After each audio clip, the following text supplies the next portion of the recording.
my dear students, welcome back to our YouTube channel Trichology 360 degree.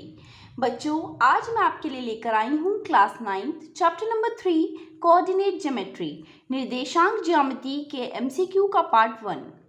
बच्चों, chapter 1 और chapter 2 के MCQ already channel पर uploaded है। अगर आप चैप्टर 1 और चैप्टर 2 के MCQs देखना चाहते हैं तो चैनल की प्लेलिस्ट विजिट कीजिए। चलो बच्चों, अब आगे के क्वेश्चंस हम सॉल्व करते हैं। क्वेश्चन नंबर 1, मूल बिंदु के निर्देशांक क्या होते हैं? Option number A 0,0, option number B 0,x, option number C 0,y, option number D इनमें से कोई नहीं। तो बच्चों, हमेशा आप लोग याद रखेंगे कि मूल बिंदु के निर्देशांक, यानी कि जो मूल बिंदु होता है उसके निर्देशांक होते हैं हमेशा 0,0, इसलिए हमारा ऑप्शन नंबर ए करेक्ट हो जाएगा। क्वेश्चन नंबर 2, एक्स अक्ष और वाई अक्ष के बीच का कोण होता है।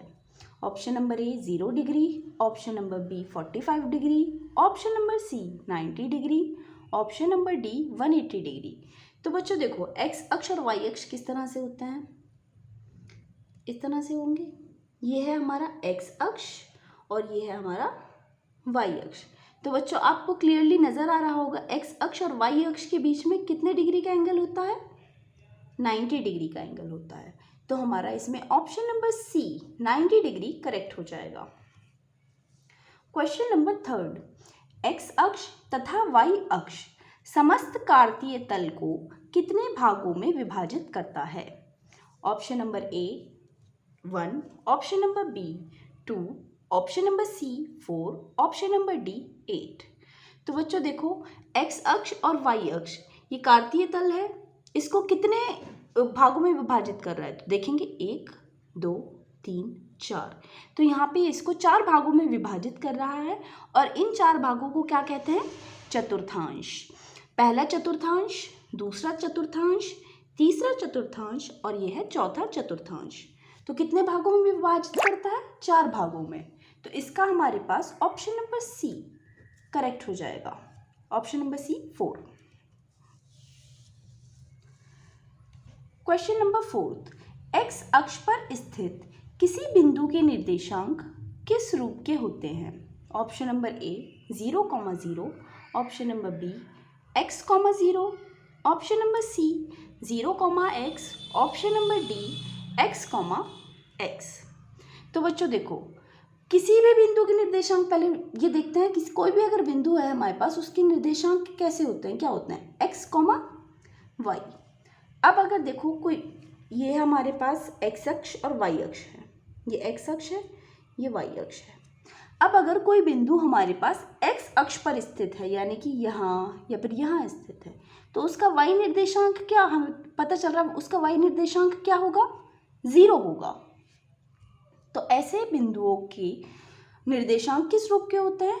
x, 0, यानी कि y की जगह क्या आ जाएगा? 0। तो हमारे पास ऑप्शन नंबर बी इसका करेक्ट आंसर होगा। अब ये देखिए, सिमिलरली इस तरह का ही एक और क्वेश्चन है।